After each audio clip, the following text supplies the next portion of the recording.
Pai, do Filho e do Espírito Santo. Amém.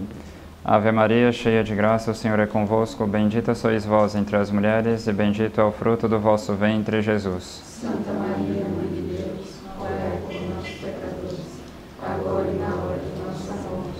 Ó Maria concebida sem pecado, Rogai por nós que recorremos a vós. glorioso São José, Rogai por nós. em nome do Pai, do Filho e do Espírito Santo. Amém. Podem sentar-se.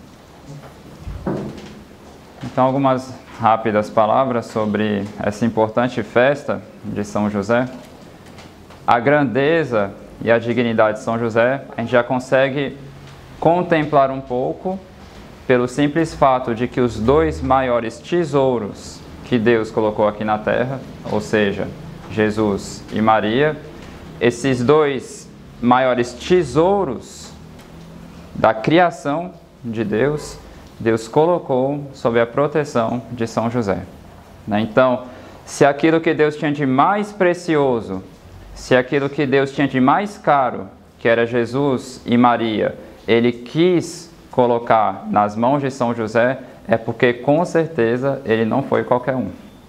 Então, se Deus deixou aquilo que Ele tinha de mais caro, aquilo que Ele mais amou em toda a obra da criação, ou seja, a humanidade de Nosso Senhor, o Verbo encarnado e Nossa Senhora, nós também devemos confiar nossas necessidades, nossas dificuldades, enfim, aquelas coisas que nos são caras, que nos são importantes, nós também devemos confiar tudo isso a São José.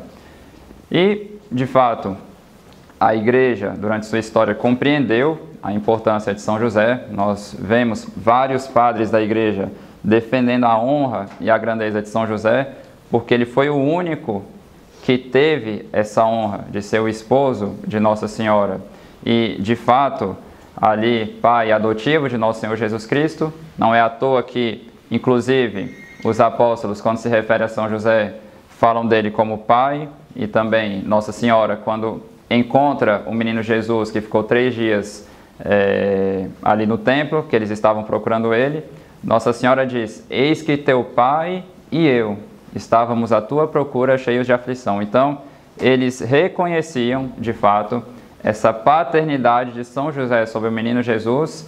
Então, ele foi o único homem nessa terra que teve uma autoridade de pai sobre Nosso Senhor Jesus Cristo e sobre Nossa Senhora, enquanto esposo. Então, realmente, se São José foi único em tantas coisas, é porque, de fato, ele também era único em santidade, obviamente, depois de Jesus e Maria.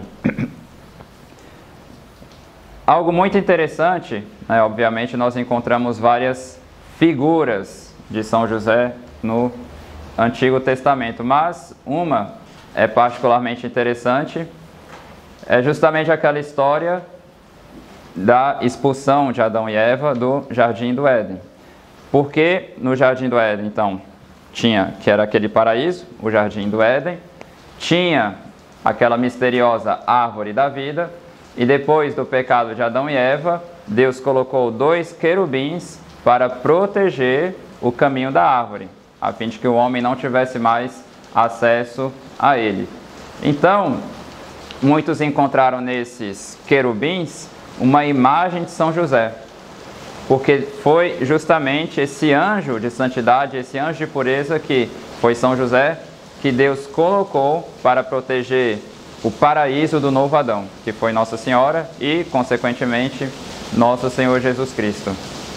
Então, uma coisa interessante para imaginarmos também qual foi a grandeza e o privilégio da santidade de São José é compararmos a vida de alguns santos.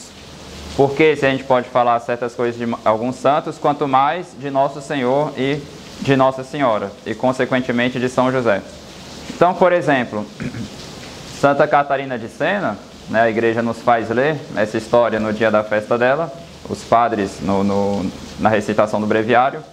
Santa Catarina de Sena, ela era tão santa, mas tão santa, mas tão santa, que as pessoas que se aproximavam dela para conversar com ela sempre saíam mais virtuosas depois dessas conversas. Tal era a santidade de Santa Catarina de Sena, que não tinha como conversar com ela sem sair melhor dessas conversas, né? Então, é muito interessante esse comentário que a igreja nos faz ler no dia da festa de Santa Catarina de Sena.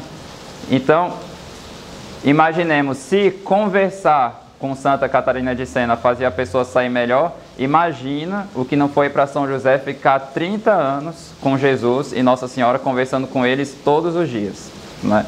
Se bastava a pessoa conversar um pouquinho com Santa Catarina de Sena para ser melhor, o que aconteceu então com São José? Que conviveu com Nosso Senhor e com Nossa Senhora. Então, se ele foi único nessa intimidade com Jesus e Maria, única também foi a sua santidade. E a gente pode imaginar também como que deveria ser contemplar a beleza das virtudes dele, né? Então nós temos algumas histórias muito interessantes na vida de alguns santos. Então, por exemplo, São Francisco de Sales realmente foi um santo extraordinário, incrível. E as pessoas sabiam que era muito fácil ter acesso a ele, bastava bater na porta da casa dele para ele abrir a porta e ele mesmo atender, né? Ele era bispo e ficava fazendo isso. Então, alguns calvinistas, como eles estavam começando a perder muitos por causa de São Francisco de Sales, que estava convertendo muita gente, um grupo de 2 ou 3 calvinistas, não lembro exatamente a quantidade, eles decidiram então armar uma cilada para matar São Francisco de Sales. Era muito fácil. Bastava bater na porta da casa dele, quando ele abrisse a porta era só dar uma facada nele, porque ele mesmo iria atender a porta. Então o que aconteceu?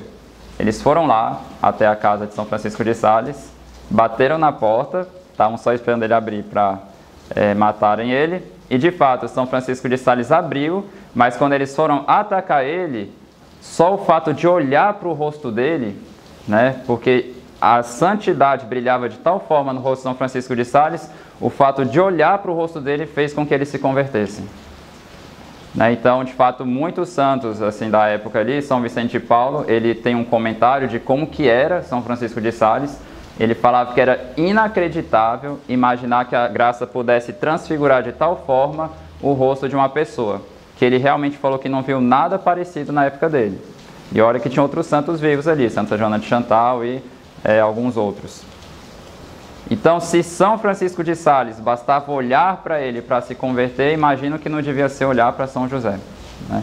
Também tem outros santos que tiveram uma graça parecida, né? Também com Santo Curadás aconteceu isso uma vez, que ele estava pregando e estava lotada a paróquia dele, então tinha gente que ficava muito longe ali do púlpito onde ele estava pregando.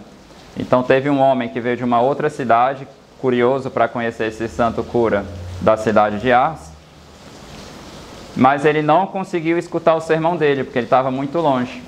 Mas ele voltou para a cidade dele convertido, né? E perguntaram para ele, o que você escutou? Ele falar que fez você mudar. Eu não escutei nada, mas eu vi Deus num homem, né? Então ele era tão incrível o semblante do Santo Curadás que ele se converteu só de olhar o Santo Curadás falando. Então, se a gente pode falar, se a gente sabe que isso aconteceu isso com alguns santos, imagino que não deveria ter sido São José. Mas, apesar de tantos santos terem falado de São José durante a história da igreja, teve uma santa em particular que Deus escolheu providencialmente para aumentar de uma forma singular o culto e a devoção a São José na história da igreja, que foi Santa Teresa d'Ávila. De fato, existe um antes e um depois de Santa Teresa d'Ávila na história da devoção a São José. Primeiro porque ela foi uma santa extraordinária, Santa Teresa d'Ávila. Se fosse começar a falar dela aqui, não parava mais. Mas, segundo, pelo fato de que ela atribuiu muitas graças que ela recebeu na vida de oração dela a São José. O engraçado é que de tudo que ela escreveu tem um capítulozinho ali sobre São José que mudou completamente a história, né, do livro da vida dela, que mudou completamente a história da devoção a São José na igreja, claro que providencialmente, por vontade de Deus. E dentre as várias coisas que ela diz nesse curto capítulo, ela diz o seguinte, que ela nunca recorreu a São José, particularmente quando ela se preparava para uma festa dele, sem ter sido atendida, e que as pessoas que ela ensinou a se recomendarem a São José e a se prepararem para a festa dele de uma forma particular, todas essas pessoas receberam grandes graças por meio do glorioso patriarca. E é interessante também porque as pessoas que ela percebeu que foram levando a sério a devoção a São José, ela falou que não conhecia nenhuma que se dedicasse seriamente à devoção a São José, que não melhorasse em virtudes e na vida de oração. Então todas as pessoas que ela viu se dedicando seriamente à devoção a São José, elas melhoraram de uma forma incrível na virtude e na vida de oração. E ela tinha tanta confiança na intercessão e na proteção de São José para a nossa vida espiritual, que ela dizia o seguinte: se acontecer, e ela falava isso porque ela falou muito sobre a importância de diretores espirituais na vida espiritual. De fato, ela mostra como que ou ele pode fazer um estrago ou pode mudar completamente, né, a vida de uma pessoa quando se trata da direção espiritual. Mas ela sabia que muita gente às vezes não conseguia encontrar um bom diretor ou um bom mestre que os ensinasse a rezar. E ela dizia: se alguém não tiver um bom mestre que lhe ensine a rezar, tenha São José como mestre e não errará no caminho. Então, muito importante a devoção a São José. É claro que Deus, ele mostra por meio dessas grandes graças que ele quer nos conceder por meio de São José.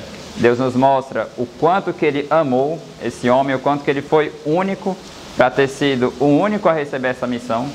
Então, façamos também nossa parte em alimentarmos em nós, nas nossas famílias, nas pessoas que a gente vê que estão querendo melhorar na vida de oração, nas virtudes, alimentar essa devoção a São José. Claro, alguns minutos não bastam para falar da grandeza dele, mas esperamos que São José nos ajude, tenha piedade de nós, e nós precisamos muito da ajuda dele, sobretudo em momentos de dificuldade da igreja. Então, glorioso São José, rogai por nós. Em nome do Pai, do Filho e do Espírito Santo.